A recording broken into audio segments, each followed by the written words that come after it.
தமிழர்களின் number one choice Tamil matrimony. GRC jewellers Kanchipuram வாடிக்கையாளர் அனைவருக்கும் இனிய புத்தாண்டு நல்வாழ்த்துக்கள். தமிழரின் பாரம்பரிய திருவிழாவை கொண்டாடுவோம் புத்தாடை பொங்கலோடு. The Chennai silks. Let the celebrations begin. உண்மையாகவே இந்த படையல்கள் எல்லாத்தையுமே கடவுள் சாப்பிட்றாரா? அது உண்மைதானா? கடவுள் சாப்பிடல தான் இது வரைக்கும் நம்ம நினச்சிட்டு இருந்தோம். சாப்பிட்றாரு நான் சொன்னதுக்கப்புறம் இப்போ நான் சொல்கிற சில இதெல்லாம் பார்த்துட்டு நீங்களும் அவங்கவுங்க வீட்டில் நீங்கள் அந்த படைத்த ஒரு பொங்கலையும் கையில் வச்சுக்கிறீங்க. நீங்கள் பானையிலேருந்து தானே அதை எடுத்து வச்சிங்க. இப்போ ஃப்ரெஷ்ஷாக ஒரு பானையிலேருந்து அதே பானையிலேருந்து இன்னொரு கரண்டியை அதே இலையில் வைங்க. இது ஒரு வாய் பொங்கல் வாயில் எடுத்து வச்சு பாருங்கள். படையில் படைச்சிங்களா ஒரு வாயை வச்சு சாப்பிட்டு பாருங்கள். இந்த பொங்கல் எடுத்து சாப்பிட்டு பாருங்கள். இப்போ வித்தியாசம் தெரியும். முன்னோர்களுக்கு படைத்த படையலை அந்த வீட்டில் இருக்கிறவங்க தான் சாப்பிடணும் அப்படின்னு ஒரு விஷயத்த சொல்லுவாங்க. அவர்களும் வந்து சாப்பிடுவாங்களாம். இந்த மாதிரி அந்த வீட்டில் இருக்கிற அந்த உருத்துடையவர்கள் மட்டும் அந்த படையலை சாப்பிடணும்னு சொல்கிறதுக்கான ரீசன் என்ன? அந்த பூஜைக்கு செய்கிற பொருள் பேர் என்ன தெரியுங்களா? பேர் சொல்லாதது. ஒருத்தரோட பேரை வச்சு அவரை பற்றி சொல்ல முடியுமா? பேருடைய ஃபர்ஸ்ட் அல்பாபெட்டிக்ல ஓ அதெல்லாம் சொல்லலாம். இப்போ ஏழு அப்படின்னாக்கா நான் ஒரு பேரை சொல்ல வேண்டாம். ஒரு இடத்துல வேலை செய்கிறாங்கன்னாக்கா சேலரி வாங்குறாங்க இல்லைங்களா?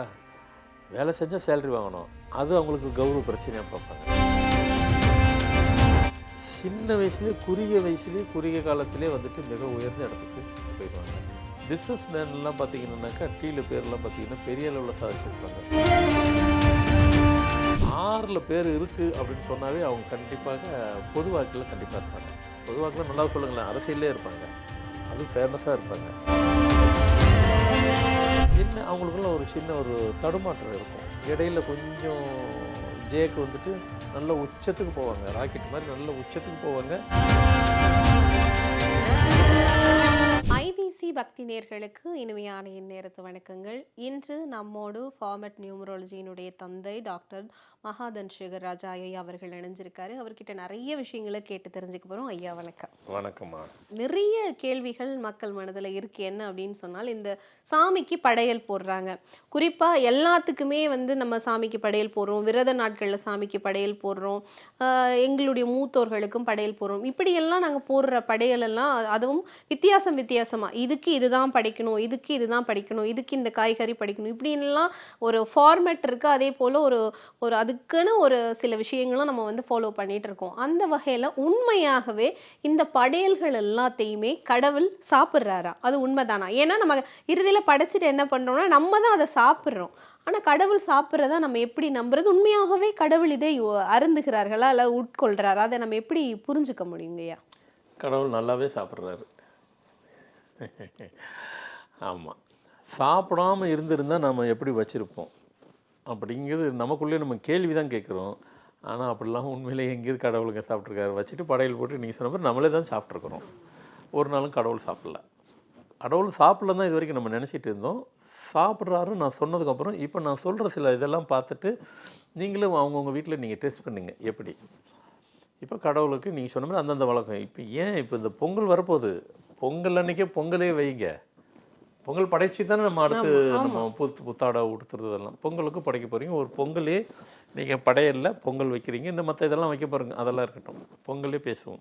கடவுள் படைக்கிற படையலில் பொங்கல் வைக்கிறீங்க, மற்ற ஐட்டங்கள்லாம் வைக்கிறீங்க, அது இருந்துக்கிட்டோம். நாம் இது எதுக்காக படைக்க போடுறோமோ அதெல்லாம் முடிச்சுட்டு அப்புறமா அந்த உணவை எடுத்துகிட்டு நம்ம எப்படி 1 hour கழித்து நாம தான் சாப்பிட போகிறோம். அதில் ஒன்றும் மாற்று கருத்து இல்லை. அந்த படைத்த பொங்கலையும் கையில் வச்சுக்கிறீங்க. நீங்கள் பானையிலேருந்து தானே அதை எடுத்து வச்சிங்க. இப்போ ஃப்ரெஷ்ஷாக ஒரு பானையிலேருந்து அதே பானையிலேருந்து இன்னொரு கரண்டியை அதே இலையில் வைங்க. இது ஒரு வாய் பொங்கல் வாயில் எடுத்து வச்சு பாருங்கள். படையில் படைச்சிங்களா ஒரு வாயை வச்சு சாப்பிட்டு பாருங்கள். இந்த பொங்கல் எடுத்து சாப்பிட்டு பாருங்கள். இப்போ வித்தியாசம் தெரியும். என்ன வித்தியாசம் தெரியும்? நாம் பொங்கலாக படைக்கப்பட்டது செஞ்ச பொங்கலை இப்போ வந்து பார்த்திங்கனாக்கா அது வந்து உள்ளே வந்துட்டு அந்த பொங்கலுக்கு உண்டான ஸ்மெல்லு இருக்காது. நீங்கள் கூட கேட்கலாம், ஏங்க பொங்கல் எடுத்து ரொம்ப நேரம் வச்சா ஸ்மெல்லு இருக்காதுன்ட்டு. சரி, அதுக்குள்ளே அந்த டேஸ்ட் இருக்காது. அப்போது இறைவன் அந்த ஸ்மெல்லையும் அந்த டேஸ்ட்டையும் அவர் சாப்பிட்டுட்டார். படைத்த படையலை நாம் சாப்பிடலன்னு நினச்சிக்கிட்டு இருந்ததை அவர் சாப்பிட்டுட்டார். அவருக்கு அவ்வளோதான் சாப்பிடுவார். நம்மளை மாதிரி உணவு நேரம்லாம் அருந்த முடியாது. அப்புறம் மற்ற வேலைக்கெல்லாம் போக வேண்டிய, நம்மளை மாதிரி மற்ற இடத்துக்கெல்லாம் போகணும், மற்ற இதெல்லாம் இருக்கும். அவங்களுக்கு அவங்க உணவு அதுதான். காற்று தான் அவங்களுக்கு உணவு. இது காற்று மூலிமா தான் போகும். இறைவன் உணவு அதுதான். இதுதான் உண்மையான சீக்ரெட்டு. இப்போ சாப்பிட்டு பாருங்கள். இந்த ஒரு வாய் இதுவரை மாற்றி மாற்றி சாப்பிட்டு பாருங்க. இது வரைக்கும் நம்ம வந்து அந்த வித்தியாசத்தை காணலை. அப்படி நாம் யாரும் டெஸ்ட்டு பண்ணலை. அப்படி யாரும் நமக்கு அறியப்படலை, யாரும் சொல்லப்படலை, நாமளும் அதை செய்யப்படலை. சொல்லிக்கிட்டே போகலாம். நம்ம ப்ரோக்ராம் பார்த்துட்டு உங்கள் வீட்டில் ஒவ்வொருத்தர் வீட்டில் நீங்களே உங்களை டெஸ்ட் பண்ணிக்கிங்க. டெஸ்ட் பண்ணி பாருங்கள், சாப்பிட்டு பாருங்கள்.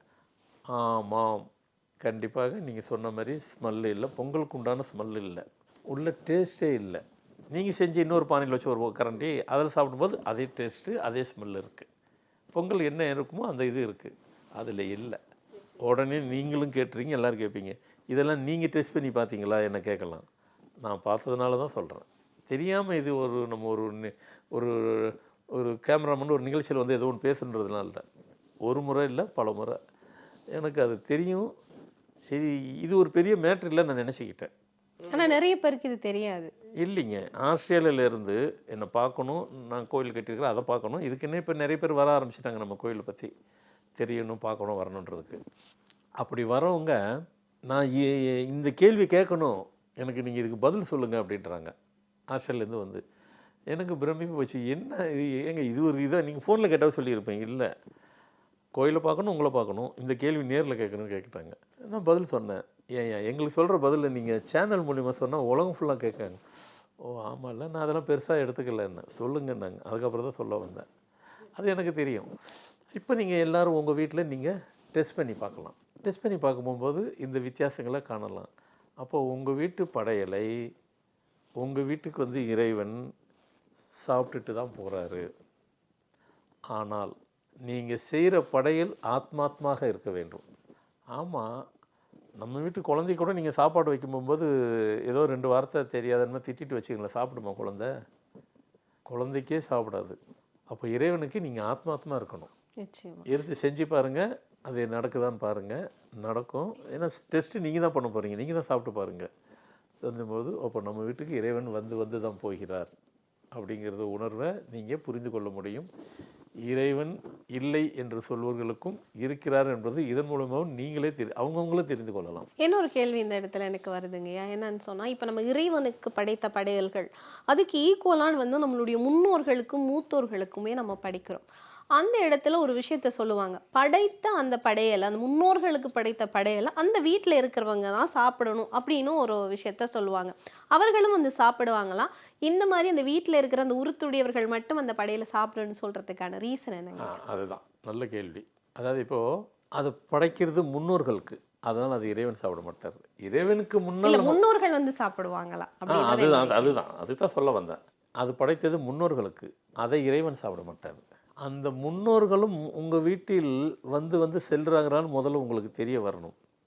எங்களுக்கு தெரியாதுங்க. இதே பேட்டர்ன் தான் அதுக்கும். இறைவன் எப்படி இந்த ஸ்மெல்லையும் இதையும் எடுத்து சாப்பிட்டாங்களோ இவங்களும் அதே இருந்தனாக்கா முன்னோர்கள் உங்கள் வீட்டுக்கு வந்து போகிறாங்க. அவங்க ஆசீர்வாதம் உங்களுக்கு இருக்குன்னு அர்த்தம். ஆனால் இது முன்னோர்கள் தான் எடுத்துப்பாங்க, இறைவன் எடுத்துக்க மாட்டாங்க. இதே கான்செப்ட் தான். நல்ல கேள்வி கேட்டீங்க. இது இறைவன் முன்னாடி படைக்கிறோமே ஒழிய, ஆனால் அவர்களுடைய படத்துக்கு கீழே தான் நம்ம படைக்கிறோம். முன்னோர்களுடைய படம். நான் குறிப்பாக அந்த சொந்த உருத்துடையவர்கள் சாப்பிடணும்னு சொல்றதுக்கான ரீசன் என்னன்னு கேட்டிருந்தாங்க. அதாவது இப்போ அந்த படையலை அந்த வீட்டில் இருக்கிறவங்க, அந்த வீட்டுக்கு சொந்தமானவங்க, உருத்துடையவர்கள் தான் அந்த படையலை சாப்பிடணும் அப்படின்னு சொல்லுவாங்க. இல்லை, கரெக்டு தான். ஏன்னா அந்த வீட்டில் நம்ம பூஜை ரூமில் இருக்கிறதெல்லாம் சாமி. முன்னோர்கள் சாமி ஆயிட்டாங்க. அவர் அந்த வீட்டுக்கு தான் செய்ய முடியும். அப்போ வெளியாளுக்கெல்லாம் வராது. ஏன் அவங்க சொந்தக்காரர் கூட அதில் அலோவ் பண்ண மாட்டாங்க. அதை அவங்க வீட்டில் வரைக்கும் தான் அது வெளியே சொல்ல மாட்டாங்க. அவங்களுக்கு வரைக்கும் படைச்சி அவங்களுக்கு வரைக்கும் சாப்பிட்டு அவங்க வரைக்கும் தான் சாப்பிடணும். வெளியால் சாப்பிடக்கூடாது. ஏன்னா இவங்க வீட்டு வைப்பு வேறு, வைப்ரேஷன் வேறு, மற்றவங்கக்கிட்ட கனெக்ட் ஆகாது. அது செய்யவும் கூடாது. அது கரெக்டானது. அது இன்னும் கிராமத்துக்கு ரொம்ப பழைய காலத்தெல்லாம் போனீங்கன்னாக்கா சில பொருள் அதுக்குன்னு ஒரு பூஜை ஒன்று வச்சுருப்பாங்க. அந்த பூஜைக்கு செய்கிற பொருள் பேர் என்ன தெரியுங்களா? பேர் சொல்லாதது. அது பேரே சொல்ல மாட்டாங்க. அதுக்கு பூஜைக்கு பேரே அந்த பலகாரம் அதெல்லாம் செஞ்சு முடிச்சதுக்கப்புறம் கொடுப்பாங்க. இது என்னது பேர் சொல்லாதுன்னுவாங்க. அதுதான் பரவாயில்ல அப்புறமா சொல்லுங்கன்னுவாங்க. அந்த சினிமாவில் வர காமெடி மாதிரி. நான் சின்ன பிள்ளைல அதெல்லாம் அனுபவிச்சிருக்கிறேன். ஏன்னா இதையே சொல்லிட்டு இருக்கிறீங்க ஒரு நாளாவது, சரி அப்போ தான் சொல்லலை பூஜை நேரத்தில், இப்போ தனியாக வந்து சொல்லுங்கள், இப்போ சொல்லுங்கள், அது பேர் அதான்டா சொல்லக்கூடாது அப்படின்றாங்க. அது மாதிரி அதுக்கு பேர் சொல்லாதது, பேர் சொல்லக்கூடாது. ஏன் குழந்தைக்கு இந்த இது கொடுப்பாங்க பார்த்துக்க, சித்திரத்தை இது சுக்கா, அதுக்கு இன்னொரு பேர் சொல்லாதது தான் அதுக்கும். இப்போல்லாம் மறைஞ்சு போயிடுச்சு. சரி என்றைக்கோ அது இப்போ இதுக்கு வந்துடுவோம். அதனால் அந்த வீட்டுக்கு உண்டான முன்னோர்கள்னாக்கா அந்த ஃபேமிலிக்கு தான் அவங்க முன்னோர்கள். அந்த ஃபேமிலிக்கு தான் அந்த வைப்ரேஷன் அவர் கொடுப்பாரு. அவங்க வீட்டுக்கு தான் அவர் ஆசீர்வாதம் கொடுப்பாரு. உலகத்துக்கு ஆசீர்வாதம் கொடுக்குறது அதான் நான் முதல்ல சொன்ன மாதிரி அவங்க சாமி, இவங்க சாமி ஆயிட்டவங்க, இவங்க வீட்டுக்கு தான் சாமி அவர். இதான் வித்தியாசம். நிச்சயமாக நிறைய பேருக்கு நிறைய சந்தேகம் இருக்கும். அந்த சந்தேகம் எல்லாத்தையுமே வந்து அக்குவர் ஆணி வர நீங்கள் வந்து தெளிவுபடுத்திருக்கீங்க. அடுத்த இன்னொரு கேள்வி இருக்கேன் அப்படின்னு சொன்னால், நீங்கள் வந்து நிறைய நம்பர்ஸை வச்சு உங்களுடைய ஃபார்மேட் நியூமராலஜியை வச்சு நிறைய விஷயங்கள்லாம் சொல்லிட்டு இருக்கீங்க, நம்பர்ஸை வச்சு சொல்லிட்டு இருக்கீங்க. ஒருத்தரோட பேரை வச்சு அவரை பற்றி சொல்ல முடியுமா? அவருடைய இயல்புகளை, அவருடைய வாழ்க்கையை, அவருடைய எதிர்காலத்தை, அவருடைய நிகழ்கால வாழ்க்கை, இதெல்லாம் சொல்ல முடியுமா? இல்லை அதான் பேருனாக்கா பேருடைய ஃபர்ஸ்ட் அல்பாபெட்டிக் லெட்டர். அதெல்லாம் சொல்லலாம். இப்போ ஏழு அப்படின்னாக்கா நான் ஒரு பேரை சொல்ல வேண்டாம். ஏழு யாரெல்லாம் பேர் இருக்காங்களோ, ஏழு யாரெல்லாம் பேர் இருக்காங்களோ அவங்க எல்லாத்துக்குமே இது பொருந்தும். ஒரு பேரை சொன்னால் ஒருத்தருக்கு பொருந்தும். 7 பேர் வச்சுக்கிறவங்க அவ்வளோ பேருக்கு பொருந்தும். நீங்கள் யாரெல்லாம் நினச்சிக்கிறீங்களோ உங்களுக்கு பேர் அதெல்லாம் இருந்தால் நீங்கள் அப்படி தான் இருப்பீங்க. ஃபஸ்ட்டு ரொம்ப அடம்ப்டாக இருப்பாங்க, யாருக்கும் எந்த விஷயத்துக்கும் விட்டே கொடுக்க மாட்டாங்க, கொஞ்சம் கூட இறங்கி வர மாட்டாங்க. ஆனால் அவங்கக்கிட்ட பார்த்தீங்கன்னாக்கா கல்வி ஞானமும் கேள்வி ஞானமும் சேர்ந்து இருக்கும். எவ்வளோ படிச்சிருக்கிறாங்களோ அதையும் தாண்டி எக்ஸ்ட்ரா நாலேஜ், அதை தான் கேள்வி ஞானம்னு சொல்கிறது. அவ்வளோ சீக்கிரம் அவங்க வந்து யாருக்கும் இறங்கி வர மாட்டாங்க. ஒரு இடத்துல வேலை செய்கிறாங்கன்னாக்கா சேல்ரி வாங்குறாங்க இல்லைங்களா, வேலை செஞ்சால் சேல்ரி வாங்கணும், அது அவங்களுக்கு கௌரவ பிரச்சனையாக பார்ப்பாங்க. சேல்ரி வாங்குறதே கௌரவ பிரச்சனை. சொந்த தொழில் தான் அப்படின்னு நினைப்பாங்க. சொந்த தொழில் தான் செய்யணும்னு நினைப்பாங்க. ஆனால் எடுத்த உடனே செய்ய முடியாது. அப்போ ஆரம்ப கட்டத்தில் வேலை செய்கிறாங்க, சேலரி வாங்குறாங்க, அதையே கௌரவ பிரச்சனை நினைப்பாங்க. யாருக்கும் அவ்வளோ சீக்கிரம் அடி பண்ணி மாட்டாங்க. ஆனால் பொதுவாகவே அவங்களுக்குன்னு ஒரு தனி பார்த்து வச்சுப்பாங்க. பார்த்துனா வழி, தனி வழி வச்சுப்பாங்க. இது நம்ம ரூலு, இது எனக்கு நான் வச்சுக்கிறேன் அப்படின்னு வெளியே சொல்லிக்க மாட்டாங்க. ஆனால் அப்படி தான் நடந்துப்பாங்க. யார் எது பேசினாலும் சரி சரின்னுவாங்க, ஆனால் செய்ய மாட்டாங்க. அவங்க என்ன நினைக்கிறாங்களோ அதைத்தான் செய்வாங்க. அவ்வளோ சீக்கிரம் எதுக்கும் விட்டு கொடுத்துக்க மாட்டாங்க. ஆனால் தைரியங்கிறது வந்து அந்த போல்ட்னஸ், கரேஜ்னஸ்ன்னு சொல்கிறாங்க இல்லைங்களா, அதெல்லாம் அவங்களுக்கு கை வந்த கலை. எவ்வளோ பெரிய மேட்டரும் யோசிக்க மாட்டாங்க, துணிஞ்சு செஞ்சுருவாங்க, இறங்கி செய்வாங்க, பயமே இருக்காது அவங்கக்கிட்ட. ஆனால் பொய் கட்டாயம் பேசவே மாட்டாங்க. அப்படி அந்த மாதிரி ஒரு ஆட்டிடியூட் உள்ளவங்ககிட்ட டச்சே வச்சுக்க மாட்டாங்க. ஃப்ரெண்ட்ஷிப் ரொம்ப வச்சுக்க மாட்டாங்க, லிமிட்டடாக தான் வச்சுப்பாங்க. அவங்களுக்கு யார் தேவையோ அவங்கள வச்சுப்பாங்க. ஒரு வேலை ஆகணுன்னாக்கா அவ்வளோ சீக்கிரம் இறங்கி வர மாட்டாங்க. ஆனால் ஒரு வேலை ஆகணுன்னா இறங்கி வருவாங்க, அந்த வேலை முடிச்சிட்டோன்னு போயிடுவாங்க. நம்ம பார்ப்ப செல்ஃபிஷாக இருக்கிறாங்க, அது அவங்க டோன் கேர் மாஸ்டர் மாதிரி இருப்பாங்க. அடுத்து வந்து பார்த்திங்கனாக்கா மனசு வந்து உள்ளம் வந்து இரும்பு மாதிரி இருக்கும். உள்ளம் இரும்பு மாதிரி இருக்கும், மனசு இலகுவாக இருக்கும், அது ஸ்ட்ராங்காக இருக்கும். இது வந்து இலகுன மனசு இருக்கும். இப்படி இவங்களை நிறைய சொல்லிகிட்டே போய்ட்டுருக்குறான். ஆனால் எக்காரத்து கொண்டும் ஃபேமிலி லைஃப்பை விட்டு கொடுக்க மாட்டாங்க. மற்றவங்கக்கிட்ட வந்துட்டு அடம்ப்டாக இருப்பாங்க, ஊன்லாம் பேசுவாங்க, ஃபேமிலியில் மட்டும் வித் அட்டாச்சோடு இருப்பாங்க. இந்த ஆட்டிடியூட்ஸ், இந்த மாதிரி கேரக்டர் வைஸு 7 உள்ளவங்களுக்கு என்ன பேருனாலும் அவங்க வச்சுக்கிறட்டும். அதில் என்ன இப்போ நான் எதனா ஒரு பேரை சொன்னாக்கா அவர் அப்படி தான் அவரையே அவங்க மைண்டில் தோண்டிடும். உங்கள் பேரில் நீங்கள் 7 பேர் வச்சுருப்பீங்க இல்லைங்களா, உங்களையும் நீங்கள் வச்சுக்கிறீங்க, அகிலேஷ் குமார் அப்படின்னு சொல்லிக்கிறீங்க, அப்படி போட்டு பாருங்கள், கரெக்டாக இருக்கும். சும்மா ஒரு எக்ஸாம்பிளுக்கு தான் இருக்கும். அது மாதிரி நிறைய 7 பேர் நிறைய இருக்குது. அது மாதிரி இன்னும் சொல்லிக்கிட்டே போகலாம். இதே ஒரு 10-15 ஐட்டம் சொல்லிட்டேன், இன்னும் என்னென்னு சொல்லணும், நிறைய சொல்லலாம். இது மாதிரி ஒவ்வொரு ஏபிசியில் உள்ள ஒவ்வொரு லெட்டருக்குமே ஒரு ஆக்டிவிட்டிஸ் இருக்கும், ஒரு பவர் இருக்கும். அடுத்து எனக்கு வந்து டீ சொல்லுங்கள். டீ ஃபார் டீ, இந்த டீ ட்ராவல். இந்த டீயில் பேர் இருக்கிறவங்களுக்கு வந்து பார்த்திங்கனாக்கா கண்டிப்பாக இவங்க மைண்டில் எப்போயுமே ஒரு திங்கிங் பவர் இருந்துக்கிட்டே இருக்கும். எதையாவது சாதிக்கணுங்கிற ஒரு எண்ணம் இருந்துக்கிட்டே இருக்கும். பணம் ஈஸியாக சேர்ந்துடும். இவங்க ஒரு சின்ன விஷயம் செஞ்சால் கூட அது பெரிய அளவாக மாறிடும். அது சின்னதாக தான் செய்வாங்க, அது பெரிய அளவெல்லாம் மாற்றப்பட்டுரும். சின்ன வயசுலேயே குறுகிய காலத்திலே வந்துட்டு மிக உயர்ந்த இடத்துக்கு போயிடுவாங்க. பிஸ்னஸ் மேன்லாம் பார்த்திங்கன்னாக்கா டீயில் பேர்லாம் பார்த்திங்கன்னா பெரிய அளவில் சாதிச்சிருப்பாங்க. யாரும் டீயில் பேர் இருக்கலாம், பிஸ்னஸில் சோட போயிருக்க மாட்டாங்க. அவ்வளோ சீக்கிரம் அவங்கள யாரும் ஏமாற்ற முடியாது. ஏமாறவும் முடியாது, ஏமாற்றவும் முடியாது.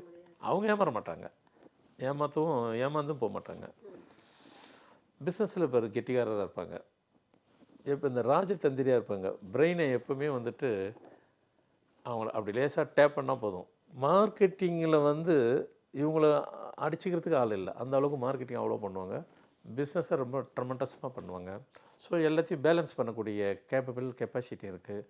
அரசியலில் வந்தாங்கன்னாக்கா புகழோடு இருப்பாங்க. பிஸ்னஸில் இருந்தாலும் அவங்க எந்த துறையை சார்ந்தாலும் அந்த துறையில் பெரிய ஃபேமஸாக இருப்பாங்க.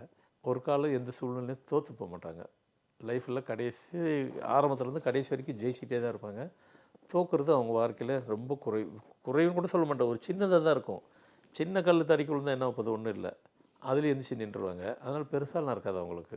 ஸோ முடிஞ்ச வரைக்கும் அவங்க தோக்குறது அவங்க லைஃப்பில் ரொம்ப குறைவு தான், ஜெயிச்சிக்கிட்டே இருப்பாங்க. நிச்சயமாக. அடுத்து வந்து எம் வந்து ஒரு ராஜதந்திரி, பேச்சு திறமை உள்ளவங்க. அவங்க ஒரு வார்த்தை பேசுனா கூட அந்த ஒரு வார்த்தை ஒன்றாக இருக்கும், பொருள் 10ஆக இருக்கும். ரொம்ப கால்குலேட் மைண்டடாக இருப்பாங்க. பணம் வந்து இவங்க தேடணுன்றதுலாம் இல்லை, இவங்களை தேடியே வரும். உயர்ந்த பதவியில் கண்டிப்பாக இருப்பாங்க. ஸோ நீங்கள் டிஃபென்ஸில் எடுத்துக்கிட்டாலும் சரி, அரசாங்கம் இருந்தாலும் சரி, ப்ரைவேட்டில் எடுத்துக்கிட்டாலும் சரி, மிக உயர்ந்த பதவியில் இருப்பாங்க. சயின்டிஸ்ட் நிறைய பேர் இருப்பாங்க.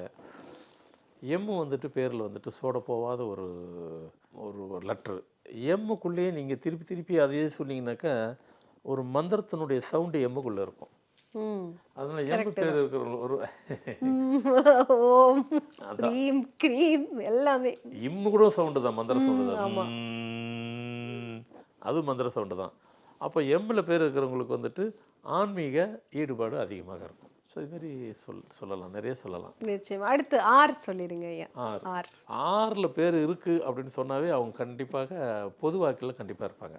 பொது வாக்கில் நல்லா சொல்லுங்களேன், அரசியலே இருப்பாங்க, அதுவும் ஃபேமஸாக இருப்பாங்க. இல்லைங்க அரசியல் இல்லைங்க, வேறு பிஸ்னஸில் இருக்காங்க, அதிகாரியாக இருக்கிறாங்க, அதில் ஃபேமஸாக இருக்கும்.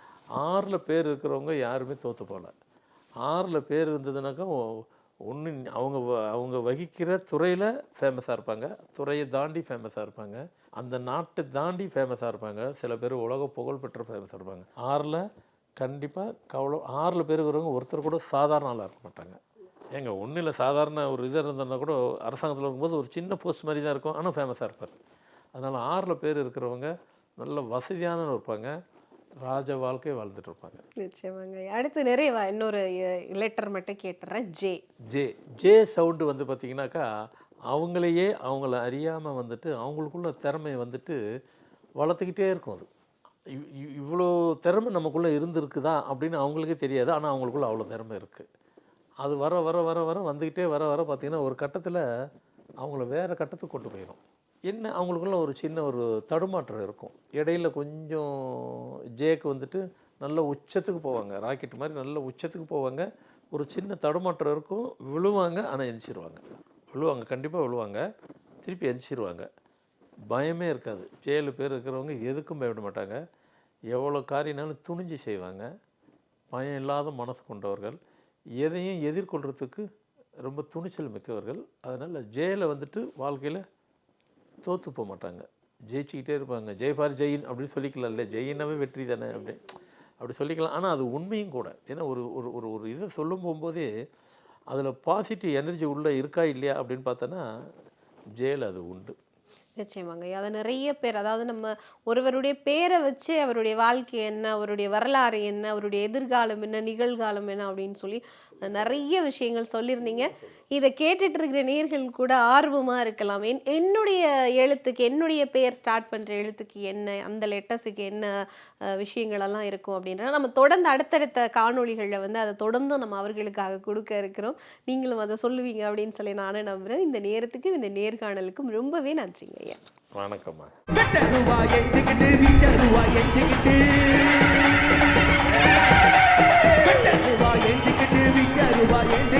ஆடி வரா ஓடி வரா எந்த ஊரு கருப்பசாமி, ஆடி வரா ஓடி வரா எந்த ஊரு கருப்பசாமி, அங்கே கிடி மூடது கருப்பசாமி தங்க கலசம். தமிழர்களின் number 1 choice Tamil matrimony. GRC jewellers Kanchipuram வாடிக்கையாளர் அனைவருக்கும் இனிய புத்தாண்டு நல்வாழ்த்துக்கள். தமிழரின் பாரம்பரிய திருவிழாவை கொண்டாடுவோம் புத்தாடை பொங்கலோடு. The Chennai silks. Let the celebrations begin.